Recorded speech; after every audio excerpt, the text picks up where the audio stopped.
Halo, perkenalkan nama saya Irwan Yudi Haryanto, NIM 0442472444. Saya di sini akan mengunggah video terkait praktik peradilan pidana, yaitu contohnya kasus fiktif pencurian dengan pemberatan pasal 363 KUHP. Fakta kasusnya, pada tanggal 10 Januari 2025 pukul 02.30 WIB telah terjadi pencurian di rumah milik saudara Andi di Kota Makassar. Pelaku masuk dengan cara mencongkel jendela menggunakan obeng. Barang yang diambil yaitu berupa 1 unit laptop, 2 unit handphone, dan dompet berisi uang tunai 1.500.000. Kemudian tetangga korban yang menyaksikan tersebut, saudara Budi, melihat seseorang melarikan diri dengan motor tanpa plat nomor.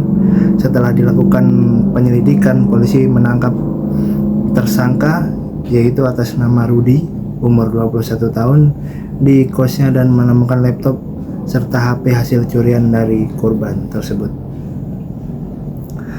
Tahap peradilan pidana yaitu 1. Tahap penyidikan polisi. Dasar hukum yaitu pasal 1 butir 2 KUHP, pasal 7 KUHP. Setelah itu langkah-langkah laporan polisi.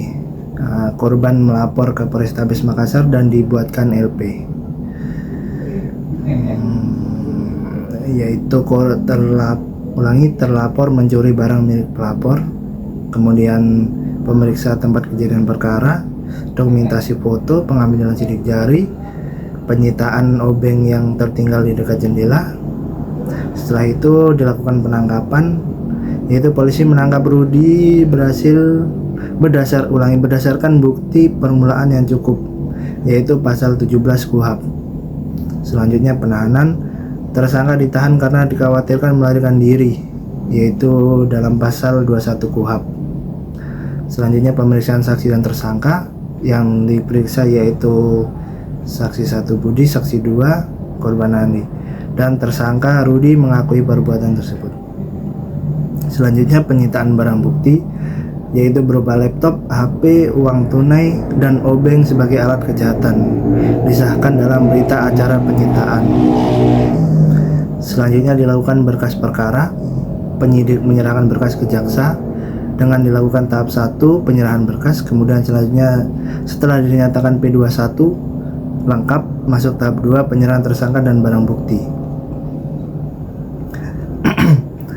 Yang kedua, tahap penuntutan oleh jaksa.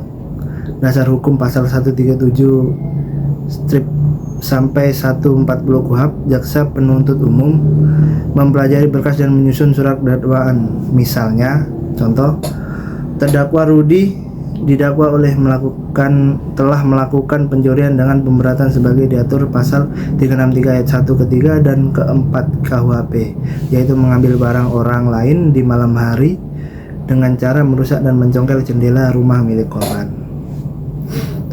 Kemudian tahap pemeriksaan di pengadilan negeri. Dasar hukum pasal 152 sampai 196 KUHP. Sidang pertama pembacaan dakwaan. JP jaksa penuntut umum membacakan surat dakwaan, terdakwa didampingi penasihat hukum. Kemudian eksepsi jika ada, penasihat hukum dapat mengajukan keberatan, misal dakwaan kabur. Kemudian dalam contoh ini tidak ada eksepsi. Kemudian pembuktian terdiri dari keterangan saksi. Saksi 1 melihat terdakwa lari membawa tas, korban kehilangan barang. Selanjutnya keterangan ahli tidak diperlukan karena kasusnya hanya sederhana. Kemudian surat ini berupa berita acara pemeriksaan dan surat penyitaan barang bukti.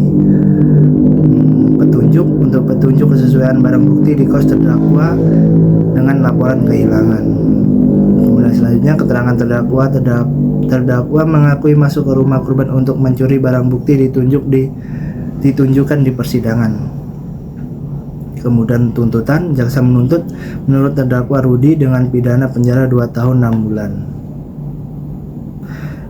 Kemudian tahap pembelaan, penasihat hukum memohon keringanan, terdakwa menyesal mengembalikan barang curian dan si terdakwa juga masih usia muda.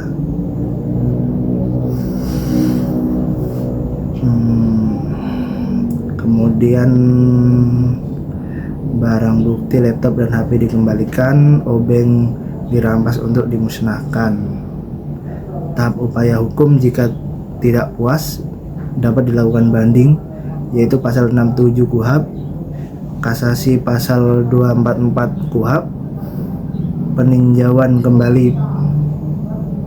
Dalam contoh ini terdakwa menerima putusan sehingga putusan berkekuatan hukum tetap inkraf.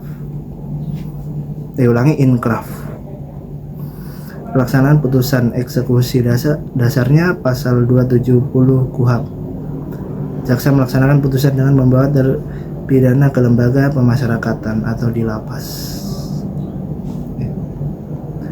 Dari semua contoh tersebut saya dapatkan dari sumber referensi, yaitu yang pertama undang-undang dalam undang-undang, kitab undang-undang yaitu hukum acara pidana KUHP pasal 1 sampai 270.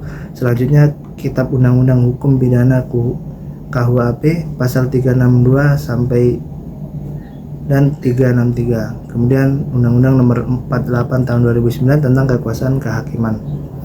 Kemudian berdasarkan dari buku dan literatur, yang pertama dari M. Yahya Harahap membahas permasalahan dan penerapan KUHP Sinar Grafika. Ya, terima kasih.